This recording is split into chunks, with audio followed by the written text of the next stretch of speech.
The night clerk at the front desk caught me as I was entering my hotel and handed me a package marked urgent.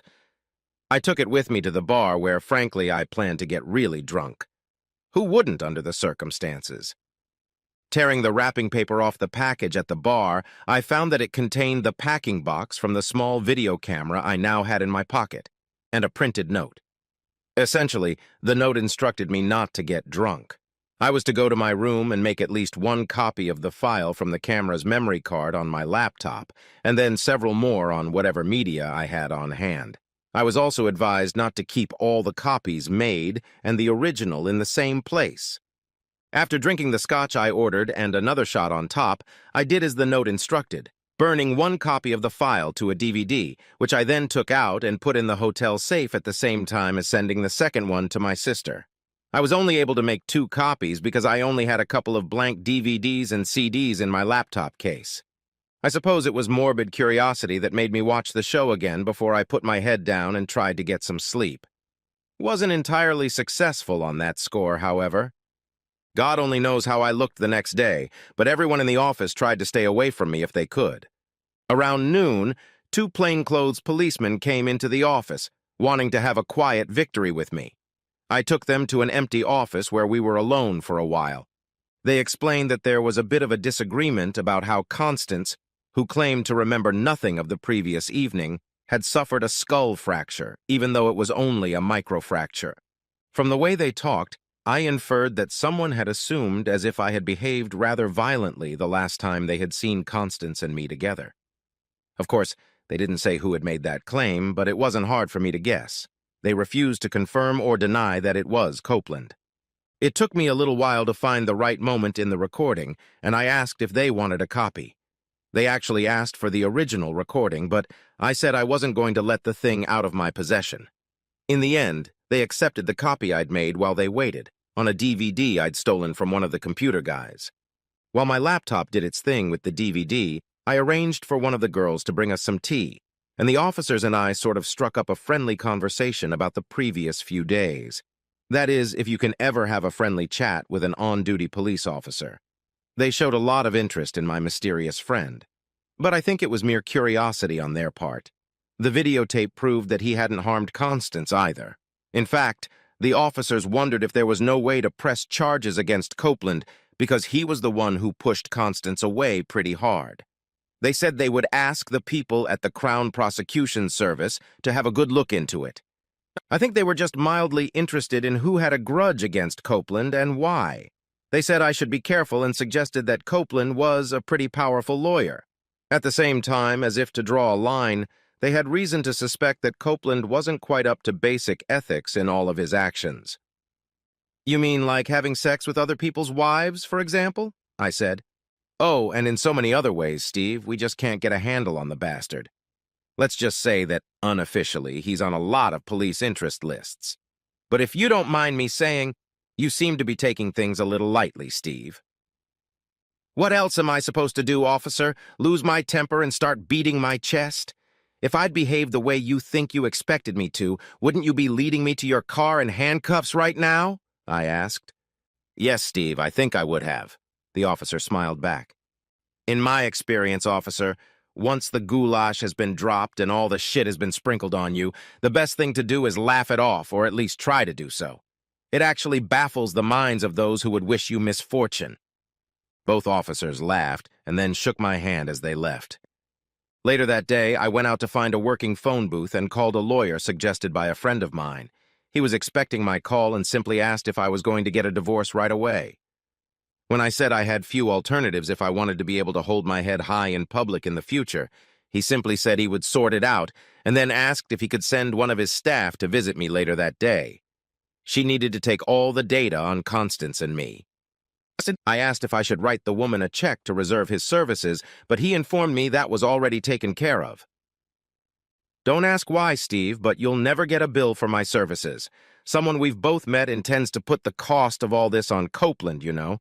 He comes from a very wealthy family and has made a lot of money himself, just not all of it strictly legal."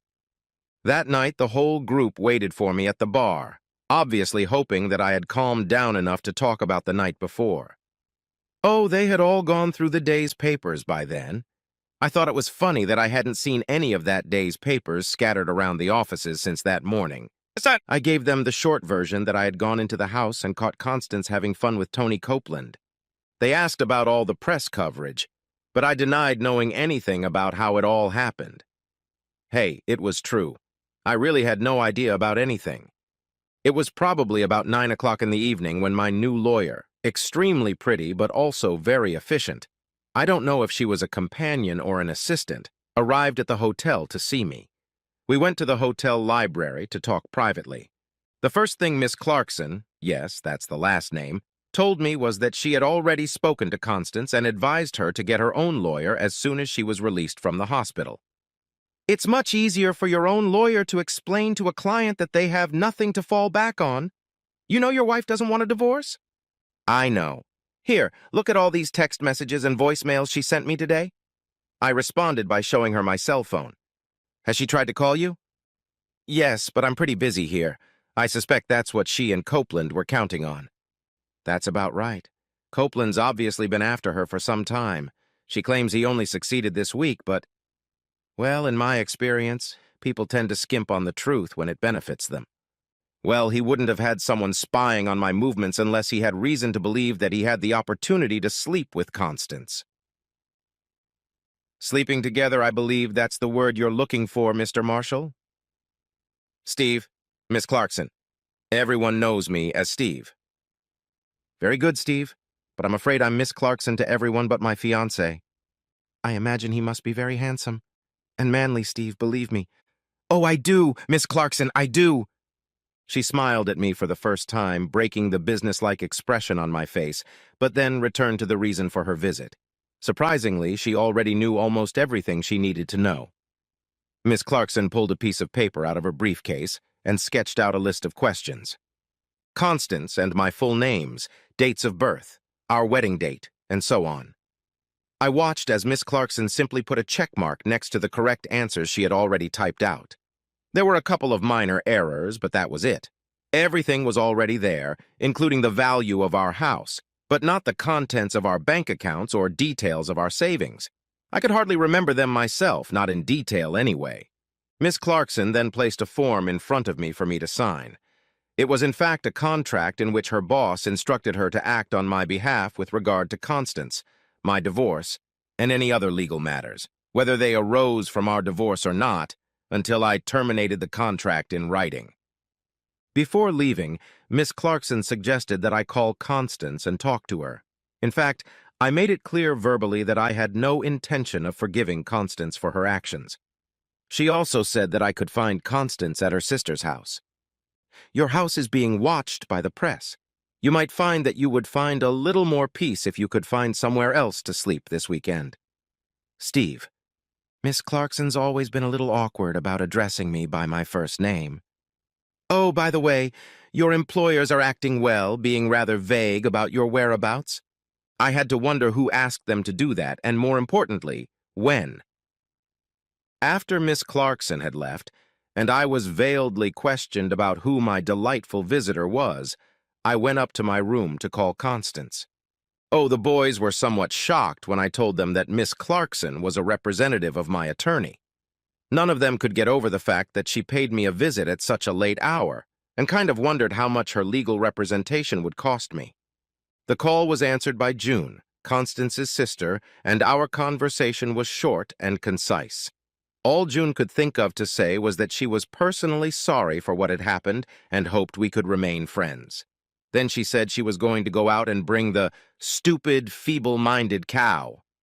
I think those 3 words expressed June's attitude toward her sister's behavior. About a year later, during my honeymoon in Malta, by coincidence, I ran into June again. But I'll come back to that later, too. The press apparently didn't recognize where I was by the time I spent the weekend with my sister and her family. My sister and her husband were very understanding and didn't push for any details. Hell, they probably would have read about most of them in the papers anyway.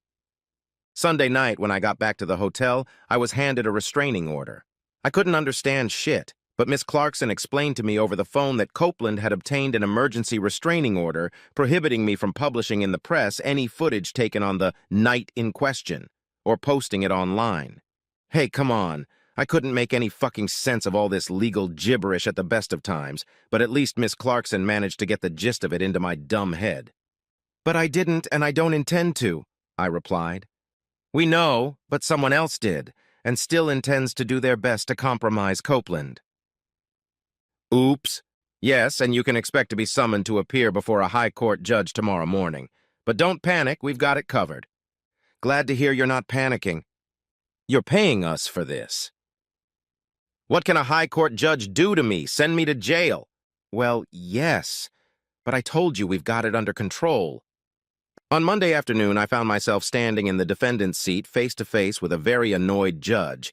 I didn't say a word. My attorneys, several, dressed in wigs and gowns, did all the talking, informing the judge that there was also an anonymous third party who had made a recording similar to the one I had, and at the same time. To my some surprise, the police photo analyst confirmed that the pictures in question were not stills from the recording I had made. Yes, by the way, the two photos in question somehow made it into the hands of the national press. I actually think that if Copeland had done nothing, only less reputable and sensationalist publications would have printed them. And eventually they did, but along with all the other newspapers and media outlets that could get their paws on the scum. Both of the photos showed Tony Copeland. In one, he was peering out from behind Constance's naked body with a surprised expression on his face. The other showed him putting on his pants while a naked Constance lay on the floor behind him. In none of the photographs could Constance be identified. The judge apparently found it hard to believe that I had no idea who my mysterious companion was that night, and he pretty much said so. In the end, however, he seemed to agree with my reasoning, and reminded me, actually informing me, for I had not understood the court order handed to me at the hotel, that there was a temporary moratorium on the release of all recordings made in the house that fateful evening. Then I was told I was free to go. Fighting through the crowd of reporters outside the courthouse was a hell of a struggle. Copeland managed to get an emergency injunction on the grounds that he was in a private home and argued that he had a reasonable expectation of privacy, or at least words to that effect. The newspapers vigorously fought the injunction against publication, and I strongly suspect they were assisted by my lawyers.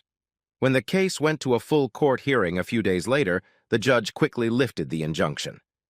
The gist of the judge's decision was that the private property was my house, not Copeland's, and that he could not reasonably expect any privacy within its walls, especially in one of the common rooms. And since the people who made the recordings were me and my guest, even if I didn't know the person by name, Copeland had no right to object to them being, in whole or in part, in the public domain. Well, I think that's what the judge was saying. Most likely, all the shenanigans did little except increase public interest in the story, because all the newspapers and TV news programs had this very thing as a headline, and I wasn't the only one expecting a prominent print of the two photos, and a few more that appeared in the days that followed. Hey, when they were finally acquitted by the court, the damn headlines and stories attached to those photos were brilliant, from my point of view. Underneath one of them read, "Caught in the act," and the other, "Coward's flight." The attached story explained that Copeland was calmly dressing while his lover lay unconscious on the floor beside him. However, it was obvious that whoever took the footage from the video and gave it to the press was very careful about what they were doing. Constance's face was either cut out of the frame altogether or was actually blurred out. I guess you could say that things were back to normal after my antics with the Supreme Court Justice. I finished my second week in the new office and then returned home. However, I found that I couldn't stay in the house, so I temporarily checked into a small hotel not far from work. In the meantime, I received a call from Miss Clarkson informing me that she had been contacted by a lawyer working for Constance. From what Miss Clarkson had told me, I gathered that Constance was having a hard time with the press guys. I guess they must have discovered that she was staying at June's house. Anyway, Miss Clarkson reported that Constance's lawyer said that his client didn't want a divorce, but if I insisted, Constance would agree to the terms I proposed. "We told him your name isn't Hamilton," Miss Clarkson said with a giggle. "Hamilton," I repeated, having no idea what that was supposed to mean. "Bloody hell, Steve, get on with it. What year is it? Trafalgar, Nelson, Lady Hamilton? Oh yeah, very funny. I lied. I really couldn't get my thoughts together talking to Miss Clarkson. Anyway, Miss Clarkson said Constance was in a hurry to get it all over with. Perhaps she thought it would somehow lead to the press leaving her alone. But in fact, I suppose the press had moved on to other matters long before our divorce proceedings began, although it got a small headline in the inside pages of our local press anyway. I agreed that everything should be split strictly in half, provided that Constance was willing to admit that the only reason our marriage was breaking up was her affair, and that she would agree to appear as a witness in any further legal action I might take against Copeland. Somewhat surprisingly, Constance's lawyers asked me to agree to appear in court as a witness in a case she herself was prosecuting against Copeland. This baffled me until Miss Clarkson informed me that it was probably a personal injury claim and that the video of the event, a copy of which had already been sent to Constance's lawyer, would probably be sufficient for Copeland to settle the case out of court. I assume he did because I never heard about it again. The house was sold very quickly. Well, the market was very good then. Constance came by to pick up the few things she needed, and I put the rest in storage until I found another house I liked. But I didn't really bother looking for one. Living in a hotel may not sound like much fun, but you get used to it. There's less work, no cooking or anything, and it's cheaper than paying a mortgage. Hey, I even had free parking right downtown. Occasionally, I was tracked down by the odd reporter, and I was even willing to talk to them. Anyway, they didn't really seem interested in Constance and me. Everyone was asking me what I really knew about my mysterious friend. I couldn't tell them anything, I'm afraid, but a couple of them, with whom I got on well and who told me in confidence that they thought there was something about Copeland that had not yet been revealed, and that they thought it must surely concern my mysterious friend. Well, I passed their business cards to Miss Clarkson, although by then she claimed to know nothing about the man personally either. That didn't quite fit with some comments she'd made to me earlier in our acquaintance, but she used the words, "know personally." I don't know. It's been maybe 2 or even 3 months since that fateful evening. It doesn't really matter. Anyway, one day I was sitting at my desk, staring at my computer screen as usual, when the desk shook. Someone had sat on it. I looked to my left and saw a pair of knees covered in gray flannel. Looking even more to the left, I noticed that the flannel fabric stretched almost all the way down to a pair of Nike sneakers. Looking up again, I came to my senses and saw an oversized blue sweater topped with a mop of ashy blonde hair and a pair of giant black horn-rimmed glasses. "Hello, handsome. What's a nice gentleman like you doing in an establishment like this?" Sherry asked. "Hello, Sherry. Long time no see. What are you doing in the middle of nowhere?" I replied. Sherry explained that our company had become one of her employer's largest clients, and she was assigned to visit us for 1 day a month. Literally, just to spin around and talk to the actual employees in the various departments, just to see if there are any changes needed in the program that might make their lives easier. "So, what can I do for you? I'm happy with the way things are." "Yeah, you'd be the first one to tell them upstairs if you're not happy with anything. No, Steve. I'm here to collect on your debt." I have no idea what expression appeared on my face, but it caused Sherry to giggle. "Hey, handsome, you owe me dinner." "I do?" "Yeah, you sure do. You said you couldn't take me out to dinner because you're a married man. And from what I read in the papers, you're not married anymore. Did I say that?" "Well, not in so many words, but that was the gist of what you said in the hotel bar that night." "Was it?" By this time, I was trying to keep a confused expression on my face. "Come on, Steve, will you stop screwing around?" I can't remember what you said to me that night." "Steve!" "All right, beautiful. I haven't been out in weeks. This could be good for me. Where do you want to go?" "Oh, nothing much. I've got to catch the train home just after 9. "That's disappointing." "Dinner," I said. "Steve, behave yourself." Bloody hell, why do you beauties always say that? "I'll be in the waiting room when you're done," she smirked, then slid off my desk and left the department. As before, Sherry's transformation was remarkable. When I stepped off the elevator, there wasn't anyone who wasn't looking at her. God, I don't think any man walking through the reception area while she waited for me could have missed her, and probably would have wanted her to wait for him. The two security guards she was talking to, both in their 60s or older, were clearly fascinated by Sherry. As I got closer, she moved away from them and took me under her arm. "Where are we headed?" she asked. "First to my hotel, I have to change." "No time, handsome. We have less than 4 hours. My train leaves at 9. "But, no buts, Steve. We have a lot to talk about." I agreed, and accompanied by one of the guards who insisted on carrying Sherry's porta-pod, we headed for my car. Sherry's porta-pod and briefcase were stowed in the trunk with mine, and I drove us to an inn just outside of town that I knew served food all day. We talked for a while and had a leisurely dinner. Sherry was not so much demanding as inviting me to lighten my soul and speak my mind. I don't know how it is with Sherry, but I felt I could talk to her and instinctively knew that what I would say would not become common knowledge the next day. When I spoke up, Sherry took me by surprise by going on the attack and telling me why she had lured me out of dinner. "Steve, you've got to do something about yourself, my friend. The entire female staff at the office says you're not the fun guy you used to be. Mind you, they all admit they can't blame you under the circumstances, but frankly, they'd like to see some sign that you still have the old Steve in you." "Don't I understand you, Sherry?" "Yeah, I don't think you see it. Steve, you've always been fun to work with. Even I knew it when we worked on the same projects 4 or 5 times. And even then, we never worked closely together. You see, for a long time, it was almost standard procedure in your company for all women to report their man problems to good old Steve in logistics and planning. And from what I've heard, also some guys would come to you for advice about their wives and girlfriends. Did they do that? That's news to me. Anyway, even if they did, I no longer have what you might call a good track record in marital relationships, do I? Nonsense, Steve. The reason everyone came to you was because you were showing them how to laugh.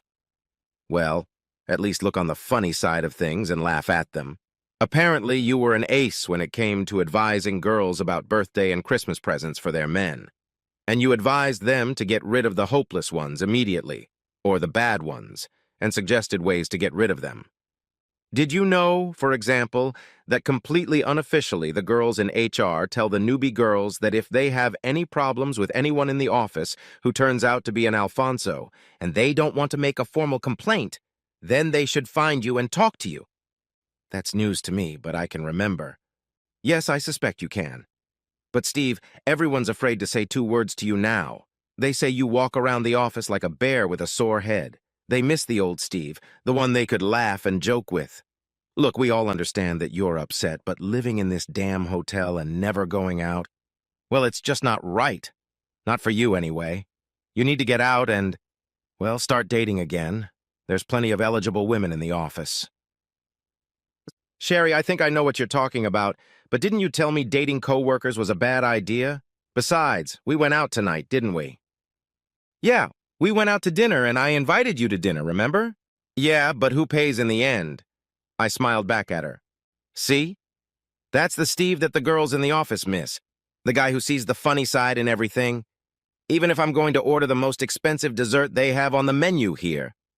Sherry smiled back at me. I understand your point of view, and in the future I'll try to leave personal problems at home. Do something better, Steve. Get yourself a nice apartment or something and get out in the evenings. Even risk asking out some of the eligible women from the office. Look, I stay away from my coworkers because, well, sometimes I can look a little cheap when I dress up to go out and have fun. Some Romeo will take this the wrong way and think I'm easy. I'm sure you know what I mean. And as I've told you before, trying to teach the average man how to use a computer program while he stares at my cleavage is usually not very successful. I've seen it firsthand. I, of course, contradicted Sherry by saying that she could never look cheap. And we both smiled at each other. Then Sherry ordered her dessert. Not the most expensive one on the menu, by the way. Oddly enough, afterward we talked about Sherry's life and aspirations. I learned that she was 22 years old. To be honest, I always thought she was about 19, which was a little silly of me. I first met Sherry when we opened the Wales office about 18 months ago, and she knew her stuff then. For some reason, maybe because of the way she dressed, I somehow thought of her as a perpetual teenager. The first time I saw Sherry dressed to go out was the night I told you about. when she was meeting that young electrician guy in the hotel bar. I drove Sherry to the train station to catch her train, and she thanked me for the good food and pleasant evening. Then, as she got on the train, she said that we should do it again someday. I guess I had to agree with her. The next day at the office, I tried my best to put a smile on my face when I remembered it. And you know, it must have worked. I noticed that after about a day, people no longer left the tea room as soon as I crossed the threshold, and the people who had since avoided my desk, well, they didn't do that anymore and often stopped to pass the time. That same lunch hour, I visited some real estate agents and got a list of furnished apartments for rent locally. I guess I was still a little shy about buying, and if apartment life alone didn't work out, I could always go back to the hotel again. Well, I guess that was the thought in the back of my mind. That Thursday, I received an interesting call from Miss Clarkson. "How do you like 250,000, Steve?" Those were the first words she said to me. "I'm sorry. I don't get it, Miss Clarkson." Copeland, he's obviously not thrilled with all the press coverage he's getting. The man's got something to hide. Anyway, things are quietening down in the press, and we thought it would be a good time to hint that there may be a case for attachment alienation in the near future. I suspect Constance's legal advisors have also threatened something, but I can't know for sure. Anyway, Copeland's people came back with an offer of 50 grand for us to back off. We discussed it, and now their offer has increased to 250. We might even be able to squeeze another 25 or so out of those bastards if we nail them to the wall. Go ahead, Miss Clarkson, take every penny you can from the bastard, but preferably settle out of court. Constance isn't my favorite person in the world at the moment, but the fact that I've embarrassed her in court is not that it doesn't affect me at all. Very good, Steve. The press will probably get to it anyway. But you know how it works? The amount has to stay secret, which is almost as good as Copeland admitting that he... Yeah, okay, for a moment there. I was going to use your definition of him. Less than a week later, Miss Clarkson informed me that I would be 300,000 pounds richer as soon as I signed where indicated. I went straight to them and left my signature. While I was doing so, Miss Clarkson hinted that Constance might be buying her own new house soon and would probably pay cash for it. Miss Clarkson still wasn't sure what grounds Constance had used to set Copeland up, but suspected it was probably her bodily injury. A week or so later, I actually moved into a fairly decent apartment. It was farther away from my office, but with free parking, which was expensive in the area. The apartment was one bedroom, with a nice big living dining room and a surprisingly spacious, well-equipped kitchenette. There was a washer and dryer in the bathroom, but it was big enough to barely notice them. I don't know if it was because of the money Copeland put in my bank account or trying to follow Sherry's advice, but by the end of the month I was feeling much better and would occasionally stop in for a drink after work with some of the guys. We were sitting at a table of 3, me, my coworker who hadn't been with the company very long, maybe a month or so, and Bob, my boss. I was just showing them a spreadsheet I was working on when the computer screen went out. A second or so later, the dreaded blue screen appeared, but it was blank. Then words started appearing in the upper left corner, one character at a time. "Hey, Steve, guess who's buried here in the depths of hell playing with the servers?" Almost panicking, I quickly started typing. "Sherry, I'm in the middle of something important. I have people with me." Almost instantly, another message came through. "Oh, sorry, guys, to be honest, this is an unofficial matter here. We had a deal for today, didn't we, Steve?" I was surprised when my boss reached past me and started typing. "Hi, Sherry, it's Bob. Of course, this evening, Steve is asking you out. The bastard rarely goes out these days." A text message came back. "Cheers, Bob. Same place, same hour, Steve. And remember, my train leaves at 9. Then the screen went out again before my spreadsheet reappeared. "Sorry about that," I said to my boss. "Sorry for what?" was his reply. Then he added, "Nice girl, that Sherry." Our new coworker sat there with a confused look on his face, but finally asked, "Who is Sherry?" "Someone a little closer to your age than mine," I answered him. "Oh, come on, Steve," Bob said. "She's really good for you. God, you need someone to liven up your life a little." "Bob, I'm 12 years older than her." "Well, what's 12 years between friends? Jesus, buddy, your mind is too fixated on numbers." After that, We went back to calculating in my spreadsheet again, making small changes here and there and figuring out what effect they would have on the end result. I guess it must have been half an hour or so when the spreadsheet disappeared again. And another message appeared. "Sorry, Steve, do I need a companion for lunch today? He'll meet you in reception at 12, Bob typed. "Thanks, Bob," came the reply, and then my spreadsheet reappeared. "Will I meet?" I asked Bob, probably annoyed that he had twice scheduled a face-to-face meeting on my behalf. "Of course you will. It's a request for help, after all. And have you ever turned down a lady? No matter who asked, the old Steve would have said yes. Have I really changed that much?" "No more than would be expected under the circumstances, my friend, but lately we've been seeing the old Steve slowly coming back. Now let's get on with these numbers." I quickly realized why Sherry had invited me to lunch. She had a co-worker who I assume was an admirer. He, of course, was furious that I had ruined his plans during their lunch break. I'd say he was also disappointed to learn that Sherry and I were having dinner together that evening and, therefore, she wouldn't be traveling back with him on the same train. Sherry did a good job of staying away from her co-worker. Frankly, I was surprised he didn't realize it. But perhaps he was thinking too much about himself and his charms, as is usually the case with some young men. Later that day, I traveled to the depths where the company's servers live and talked to him quietly when Sherry wasn't around. As I walked back to my floor, it occurred to me that it had been a long time since I had been forced to have a similar conversation with any of the alphas in the building. Sherry, when I met her in the reception area, still looked as delightful as usual after hours. That evening, another security guard felt honored to carry her portmanteau to my car. Sherry said this coworker was new to her company, but knew her from college.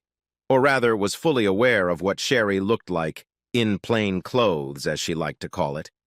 She also thanked me for everything I had said to him during the day. That evening, we, or rather Sherry, did a little shopping before grabbing a quick bite to eat at a fast food diner. After walking through all those damn clothing stores, I was feeling pretty exhausted putting Sherry on her train. Do women really need to try on every piece of clothing that catches their eye? Mind you, I loved watching Sherry come out of the locker room to ask how she looked in what seemed to be increasingly shorter skirts each time. You know, guys, there comes a point when you just have to take the bull by the horns and say that a skirt borders on obscenity. And then what do women do? They buy that darkness. You know, if I had figured this out a little earlier, I wouldn't have been so hungry when we finally walked into this fast food joint. Over the next 6 months, my divorce became final, and I kind of got used to living on my own. I dated the guys from the office from time to time, but most of them were young and on the prowl. Hey, don't think I wasn't looking around, because I was. I just couldn't find anyone who, well, piqued my interest. My dates, well, I suppose I could call them dates, with Sherry became routine. Don't think there was anything romantic about them, because there wasn't. Sherry would tell me how her life was going and ask me about what I did in my spare time, often reprimanding me for not asking this or that lady out when I mentioned them. Sherry seemed to get the idea that if I mentioned a woman, I must surely be attracted to her, which, in a way, was probably true. But I couldn't find it in me to want to start dating again, feeling too old for that. When I mentioned this to Sherry, she started teasing me, calling me an old man. The next morning, after Sherry came downstairs, a newspaper headline caught my eye as I walked to the office. It turned out that Copeland had been arrested the day before. I bought a copy and tried to read it carefully as I walked. As usual, under the laws of jurisdiction in the UK, the accompanying story didn't say much. Only that Copeland had been arrested and charged with conspiracy and perverting the course of justice. The article went on to list a whole bunch of other people from around the country who had also been arrested. One young lady was charged with perjury on multiple counts. I believe 5 women, referred to as ex-spouses, were arrested and charged with conspiracy to discredit justice. The newspaper article mentioned that several other ex-spouses were believed to have fled the country, and extradition papers were being prepared as the newspaper went to press. 7 others were charged with various crimes, including conspiracy and aiding and abetting. Temptingly, the story went on to say that divorce agreements were being canceled for 12 of the ex-husbands. I understood that at the conclusion of the above cases, they would be reevaluated.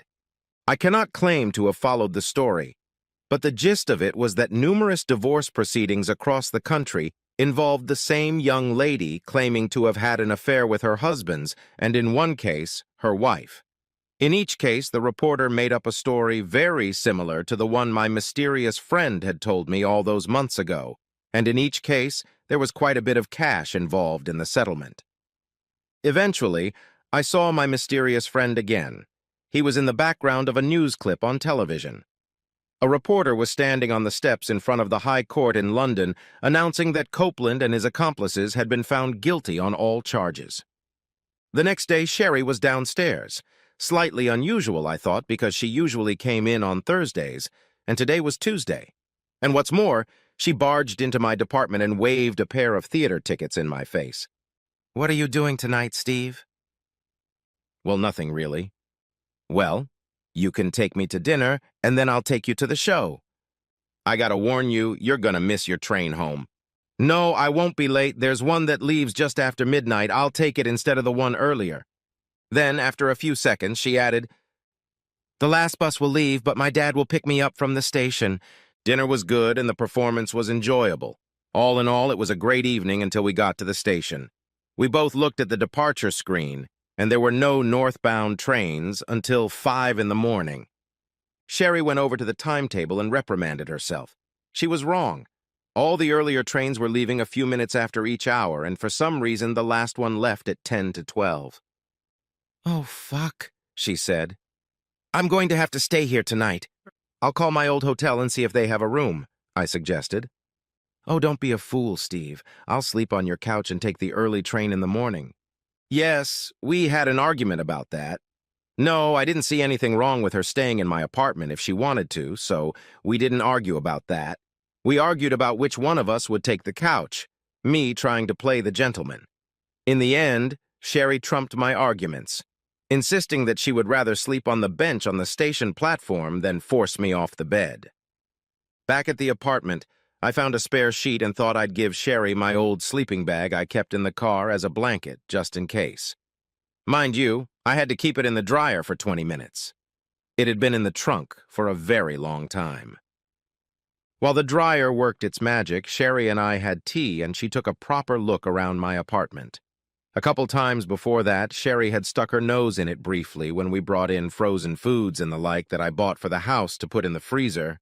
Then, while she showered, I, on the other hand, made what must have looked like a hell of a mess on the couch. For a short time, the heated discussion about which of us would sleep here reared its head again, until Sherry repeated her threat to go back to the railroad station. Once I had showered myself, we said goodnight to each other, and I went to my bedroom. I don't know what time it was when something woke me up. Yes, there was no doubt about it, someone was blowing gently in my left ear. "Sherry," I asked. "Yes, Steve?" "Looks like you're in the wrong bed, young lady." "Do you object, old man, or are you just stating a fact?" "Stating a fact, I guess." "Good. But Sherry?" "Steve, if you say one word about the 12-year age difference between us, well, we're not going to start our married life without a fight, are we?" "Married life?" "Yeah, now come on, show me what the old man can do." I wasn't surprised when Sherry didn't rush to the train first thing in the morning, finally realizing that she'd set me up quite effectively. On the way to the office, Sherry explained that she had traveled 4 days by train to train new employees in the accounting department. She didn't actually go home until Sunday evening that week. And she also informed me that her company had an opening for someone to work at my company almost full-time. Not full-time, of course, just 3 days a week, and it would be very flexible. No problem taking the kids to school and such, Sherry added. "Kids!" I add. "Of course, I want at least 2, and you'll make a great father, Steve." "Gosh, that's all right then. For one awful minute, I thought you were going to say 12. See, that's what I like about you. You always see the bright side of everything. We were on our honeymoon. It's that time between sessions when you lie in each other's arms, too excited to sleep, but too exhausted to start again. For now."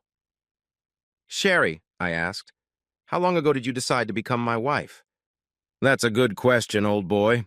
I suppose you could have told me when I saw the headlines in the papers about your first wife and that Copeland fellow." "Oh, that long ago?" Yes, but if you accused me of having a conniving nature, you might even question my motives for getting this fellow John to pick me up for dinner that night at the particular hotel I'd chosen. I've been keeping my eye on you for a while now. I'll have to keep an eye on you, won't I? Yes, old sport, but don't mistake me for Constance. I know what I want when I see it, and I'll never do anything that would mean I risk losing it. Epilogue. Well, I mentioned that Sherry and I ran into a very surprised June in Malta, so I guess I should tell you what she told me. June said that she thought Constance had an underlying tendency to be submissive, which somehow Copeland had recognized and caught on to. June noted that after reading the newspapers, she concluded that many of the women involved in his divorce plots appeared to have been influenced by the man in some way. I hadn't followed the fine details of the case, so this was news to me.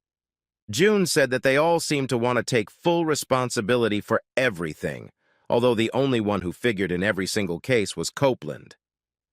I don't know what that man has got, but he can get some women around his little finger, June told me. But Constance turned her back on Copeland and sued him, didn't she? I made an observation. Constance is my little sister, Steve. I've always taken care of her, and perhaps it's my own fault. Perhaps Constance has always obeyed my wishes. It was I who pushed her to this trial. I suppose she would not have had the courage to bring it to a conclusion if I had not done so. Fortunately, Copeland relented and settled out of court. I don't know how Constance would have behaved if they had confronted each other in the courtroom. By the way, is this your new fiancé, Steve? Sure is. Sherry chased me down and caught me. She made a very good choice. June smiled back at me. Life goes on.